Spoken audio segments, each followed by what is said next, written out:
you, and I think it's how you start it, if you're trying to start it. So. I made this in Pages, not PowerPoint. Make a little different with all caps.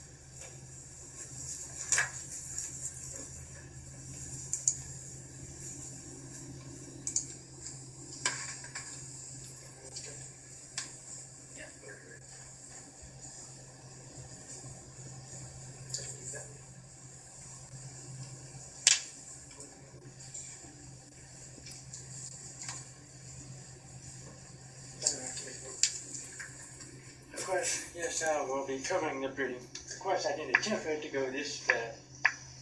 Like I said, I made it in Pages, not PowerPoint, so there's a little difficulties in the transition. But anyway, yes, I'm covering the breeding. Now, you probably wonder why I picked this topic, and I'll be honest, it's not that easy to talk about. There's some things you can take from this, because one thing, if you've noticed, I don't know if you have, but say Matt or Dr. Calicut, yeah, she's a doctor, right? And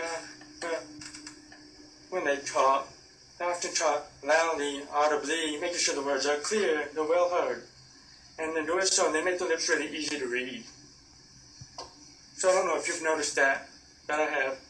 So you might notice that, because I'm going to give a little demonstration of how the different types of people who talk. Some talk fast, some mumble, some talk loudly, more clearly. I'm not perfect at it, but yeah, my experience. Let's see. My experience. Ooh, years and years of experience. And intentionally learned. Let's see. Because you see, I wasn't born deaf, which is why I talk so well. No, instead, I lost it when I was in like 4th grade. Because apparently the doctors thought I had the flu. And I had meningitis. Mr. Dennis me for over a week. Gave me 2 flu shots. 2. He's overreacting. He's got the flu. Weekly, and I'm like, I don't know. We should give him a 3rd one, but that might be a little unsafe. At that point, I'll be like, maybe it's not the flu. But anyway, so he got to my ears, lost my hearing. So nobody in my family was deaf. It's not a genetic thing. There was any random cause. I was the only person in my family who was deaf. And I was a bit stubborn and denial and didn't want to learn sign language. So lip reading was the only thing until I got this. And I still use it from then on. And so, why did I pick this topic? Why? Because it's hard to describe how I do it. Can anybody guess why I picked it? It's something that's important to you that you'd like to share with us? Mm-hmm. Yeah, it is. And I'm passionate about it, you could say. I always feel speeches are better when you're talking about something you're passionate about. So I wanted to say something from that place.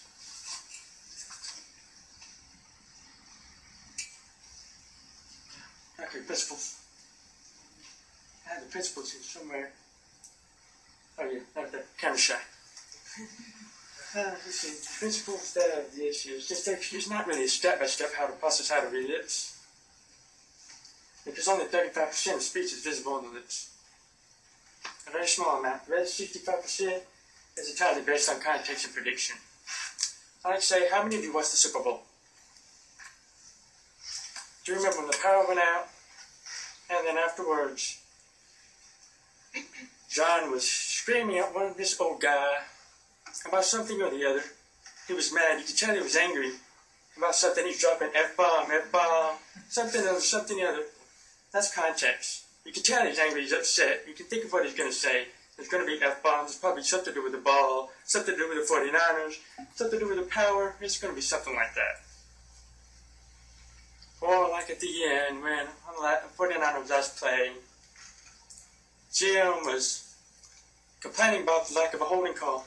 You could tell he's making shine, he's yelling. You can clearly see he's yelling. Context. If they're happy, sad, depressed, you know, you can get the idea of what they're saying. And prediction comes from that. Because if I drew up a random sentence, then I went along and erased this word, and this word. The reading's a lot like that. And maybe take out this. It's every other word. You got to use a lot to put it together yourself. So I can't go into step. It's not a step-by-step process. You have to think. What is this person trying to say? Like if I just stood up here and was like,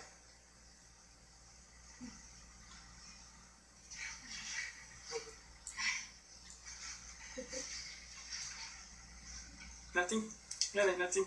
I would just ask you if you could read my lips. But if I was saying something like,